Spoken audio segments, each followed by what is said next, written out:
మోహన్ బాబుపై పోలీసులు ఎందుకు యాక్షన్ తీసుకోవడం లేదు? ఆయనపై పెట్టిన సెక్షన్లు అంత వీక్ గా ఉన్నాయా?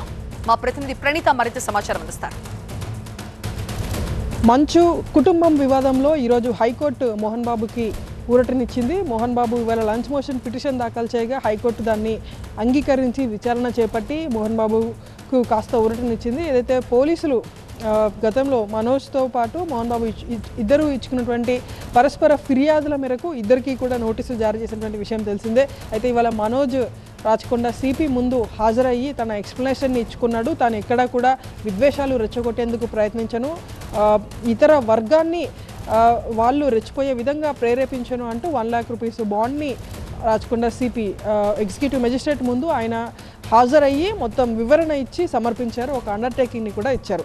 కానీ మోహన్ బాబు మాత్రం ఆ నోటీసులను ఏదైతే పోలీసులు ఇచ్చారో ఆ నోటీసులను సవాల్ చేస్తూ హైకోర్టుకు వెళ్ళడం, హైకోర్టు మొత్తం దానికి సంబంధించినటువంటి వాదనలు అన్నీ కూడా విన్న తర్వాత ఓఎస్ఎస్ ఫర్టిలిటీలో సైన్స్ ఇంకా ఓఎస్ఎస్ హెల్ప్ తో ఎందరి కలలు నిజమయ్యాయి. In the good hands of science. Mummy daddy అవ్వాలంటే ఓఎస్ఎస్ కి కాల్ చేయండి. ఆ నోటీసుల పైన స్టే విధించింది. ఏదైతే మోహన్ బాబు 2 ప్రేయర్స్ని కోరుతూ ఆయన హైకోర్టులో లంచ్ మోషన్ వేశారు.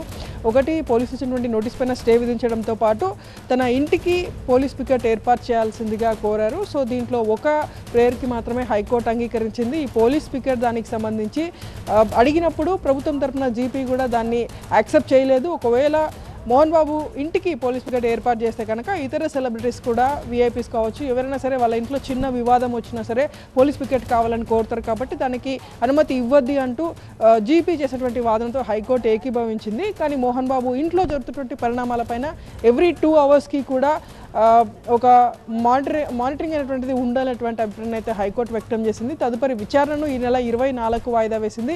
24 వరకు కూడా పోలీసుల పర్యవేక్షణలోనే మోహన్ బాబు నివాసం ఉండాలి. ప్రతి 2 అవర్స్కి కూడా మానిటర్ చేయాల్సిందిగా పోలీసులను ఆదేశించింది. మరోవైపు మోహన్ బాబుకు సంబంధించి ఎందుకు నోటీసులు ఇవ్వాల్సి వచ్చింది, ఎఫ్ఐఆర్లో పేరు లేకుండా అనేటువంటి అంశానికి కూడా ప్రభుత్వ తరఫున జీపీ తన ఎక్స్ప్లెనేషన్ ఇచ్చాడు. మోహన్ బాబు పైన కేవలం ఈ కేసులో కాకుండా ఇప్పుడు తాజాగా నిన్న రాత్రి జర్నలిస్ట్ రంజిత్ పైన చేసినటువంటి దాడిపైన కూడా కేసు నమోదు చేశాము. ఒక క్రిమినల్ కేసు మోహన్ బాబు మీద నమోదై ఉంది. సో అతను శాంతి భద్రతలకు విఘాతం కలిగించే చర్యలకు పాల్పడుతున్నాడు అనేటువంటి అంశం మీదనే తనకు నోటీసులు ఇచ్చినట్టు పోలీసులు స్పష్టం చేశారు.